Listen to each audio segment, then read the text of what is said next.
नमस्कार। चंद्रकांत भट्ट अमेरिका से। आज़ादी 1947 में मिली। कितने छोटे छोटे बच्चे 14 साल से बुजुर्ग तक कोई फांसी के फंदे पर चढ़ गया। कितने लाठियाँ खाई, किसने तन मन धन से देश की सेवा की। और फिर 47 से 70 साल तक सेवाभावी लोग राजकारण में आए। कितने देशद्रोही भी आए, गद्दार भी आए। और आज 3 दशक गुजरात की गद्दी पर और 12 साल भारत की गद्दी पर आज छोटा इंसान भ्रष्टाचार में लिप्त कर दिया। किसने किया, क्यों किया? सिर्फ सत्ता के लिए, सिर्फ लोभ, लालच, महत्वाकांक्षा और लोकशाही को किस तरह तन मन धन से खत्म कर दिया। संस्थाओं का दुरुपयोग किया, मीडिया का दुरुपयोग किया और धनपतियों को देश बेच दिया। तब हमारे देश में जब आज लोग चपरासी की नौकरी, पावर की भी घमंड में चूर हो जाते हैं, तब भाई लेकिन कोई इंसान, पंजाब पुलिस का एक रिटायर्ड डीआईजी, अगर बुढ़ापे में घुटनों के दर्द के बावजूद सड़क पर कचरा उठा रहा हो तो समझ जाना कि देशभक्ति वर्दी उतरने के बाद भी खून में दौड़ती रहती है। ऐसा बहुत कुछ कम इंसान आज देश में बचे हैं। चंडीगढ़, क्योंकि आज बिकाऊ एमपी एमएलए डरपोक, सत्ता लालचू, या तो उसको डराया गया है, उसको सीबीआई ईडी में फंसाया गया है, इसलिए वो गद्दार नहीं है, उसको गद्दार बनाया गया है। क्योंकि वो सत्ता में बैठे लोग, अनपढ़ लोग ने देश को बर्बाद कर दिया है।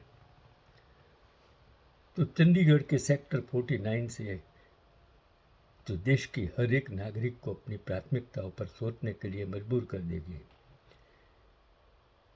88 साल के सरदार इंद्रजीत सिंह सिद्धू जी, जिन्हें मंगलवार को राष्ट्रपति भवन में, मतलब इस वक्त राष्ट्रपति भवन में देश के प्रतिष्ठित नागरिक सम्मान पद्मश्री से नवाजा गया, और उसमें जो आज के सत्तानशीन लोग भी बैठे थे। लेकिन इस अवार्ड के पीछे की कहानी किसी भी वीआईपी की सोच को हिलाकर रख देगी। वर्दी से समाज सेवा तक साल 1963 में पुलिस में भर्ती हुए। 1971 में भारत पाक युद्ध में सांबा सेक्टर में देश के लिए मोर्चा संभाला और 1996 में पंजाब के डीआईजी पद से रिटायर हुए। चाहते तो पेंशन के पैसों पर आलीशान जिंदगी काटते, लेकिन उन्होंने सुबह 6 बजे उठकर चंडीगढ़ की सड़कों, पार्कों और सार्वजनिक जगहों पर खुद झाड़ू मारकर साफ करना शुरू कर दिया। कोई पब्लिसिटी स्टंट नहीं था। सिद्धू जी ने इस अवार्ड के लिए कभी कोई आवेदन नहीं दिया था। वो तो खामोशी से अपना काम कर रहे थे। किसी ने उनका सड़क साफ करते हुए वीडियो सोशल मीडिया पर डाल दिया जो वायरल होगा। आज सोशल मीडिया गलत चीज़ को भी वायरल करता है, सच्चे इंसान को भी गलत साबित कर देता है और गलत इंसान को सच्चा साबित कर देता है। यही आज सत्ता में बैठे लोगों ने काम किया है कि जो आज़ादी के उन रखवालों को जितना हो सके बदनाम कर दिया है, क्योंकि उनको अपना नाम बनाना है। तो जो वीडियो वायरल हुआ गया, उसके बाद प्रशासन ने खुद केंद्र सरकार को उसका नाम भेजने की सिफारिश की। देखिए, प्रशासन ने, मतलब पंजाब सरकार ने, टूटे पैर से भी जारी है जंग। कुछ दिनों पहले एक गाड़ी ने उन्हें टक्कर मार दी थी, जिसके कारण उनके पैर में गंभीर चोट, ठीक से चल भी नहीं पा रहे थे, लेकिन उसके बावजूद वे हाथ में छड़ी पकड़कर रोज सुबह सफाई करने निकल जाते हैं। देश का युवा सिर्फ सोशल मीडिया पर ज्ञान बांटता है और अपनी गली का कचरा साफ करने में भी शर्माता है। वहाँ एक पूर्व आईपीएस अधिकारी का यह जज्बा पूरी कौम और देश के लिए एक बहुत बड़ी मिसाल है।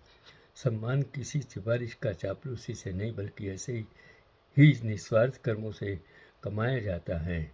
और जब अवार्ड लेते वक्त ये बैठे अहंकारी लोग, मद मद में मस्त लोग, उनको ये पता नहीं था कि अवार्ड लेने वाला कौन सा इंसान है, जो देश के लिए मर मिटने वाला सिपाही था, जो देश के लिए काम करता है, आज भी काम करता है।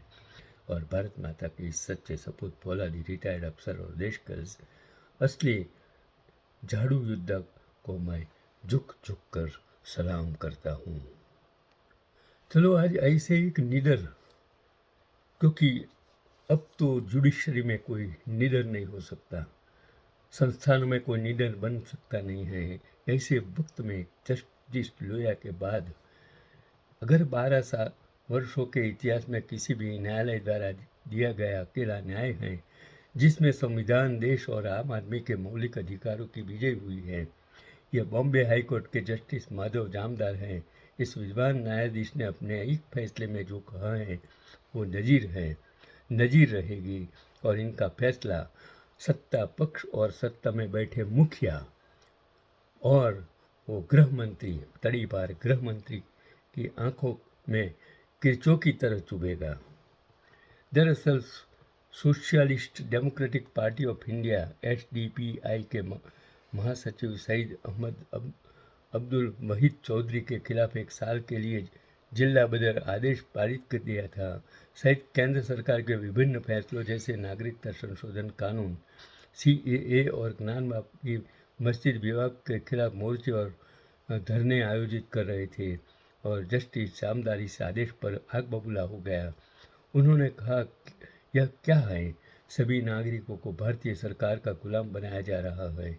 वे प्रदर्शन नहीं कर सकते, आंदोलन नहीं कर सकते। यह सब क्या है? अब इतने सारे पेपर लीक हो रहे हैं, अगर लोग विरोध करें तो आप केस थोप देंगे। यह क्या है? नागरिकों का प्रदर्शन करना उनका अधिकार है। और याचिकाकर्ता ने तो सिर्फ बीजेपी सरकार मुर्दाबाद, अमित शाह मुर्दाबाद जैसे नारे लगाए। नागरिक ऐसे नारे क्यों नहीं लगा सकते? ऐसे नारों के लिए जिला बदर आदेश क्यों? जस्टिस जामदार ने आगे मौखिक रूप से टिप्पणी की कि पुलिस नागरिकों को सिर्फ इसलिए बाहर नहीं कर सकती क्योंकि उन्होंने सरकार के फैसलों का विरोध किया है।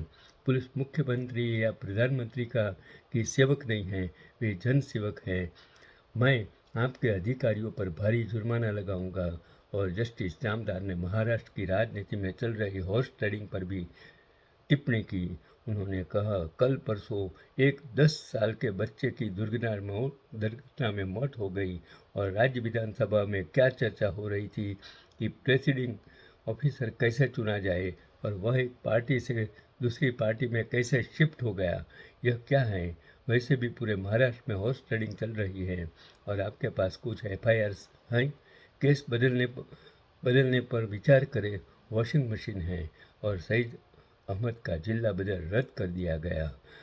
Justice Madhav, salute to high court, salute to justice Madhav. ऐसे जस्टिस को मैं शत शत शत सलाम करता हूँ। क्या भारत, उसने जो लिखा वो क्या भारत सरकार सभी नागरिकों को गुलाम बना रही है? ये न विरोध प्रदर्शन कर सकते हैं, न आंदोलन कर सकते हैं। यह सब क्या हो रहा है? ये जो एक इंसान सत्ता की कुर्सी में पर बैठा है, जिसको देश की सेवा करने की है, एक पुलिस जिसको देश के लोगों की रक्षा करनी है, अगर और दूसरी ओर एक जज जिसको न्याय देना है, वो न्याय सत्ता के खिलाफ देना है, तब जान की जोखिम देकर भी ये इंसान, ये बंदा देश के लिए जो सच्चा न्याय देता है, तब वो न्यायाधीश कहलाता है। वो सच्चा देशभक्त कहलाता है। वो सच्चा देश के लिए न्याय की प्रणाली को मजबूत करने वाला इंसान कहा जाता है। यही आज का पैगाम है। डरो मत। आपको भारत की लोकशाही में लोगों द्वारा लोगों के लिए और आपके द्वारा चलती लोकशाही है। और उसमें जो अगर आप जिन नेताओं को चुनते हैं, इलेक्ट करते हैं, वो बिक जाएंगे और सत्ता में बैठे लोग अगर उनको खरीदेंगे तो उसको हटा देना चाहिए। साम दाम दंड भेद जो भी हो, जो भी प्रकार का आंदोलन करना हो करके ऐसे लोगों को सत्ता से हटाना, वो आपका, युवाओं का, जैन जी का जो आज जंतर मंतर पर जो आंदोलन कर रहा एक वैज्ञानिक हैं, अगर आप उनको सपोर्ट नहीं करेंगे तो याद रखना कि जो आज़ादी 200 साल की गुलामी के बाद मिली है, जिस 562 राजाओं ने आपके लिए योगदान दिया, समर्पित किया, वो आज़ादी आपसे छिन जाएगी। आने वाला वक्त आपके लिए बुरा होगा। यही आज का पैगाम।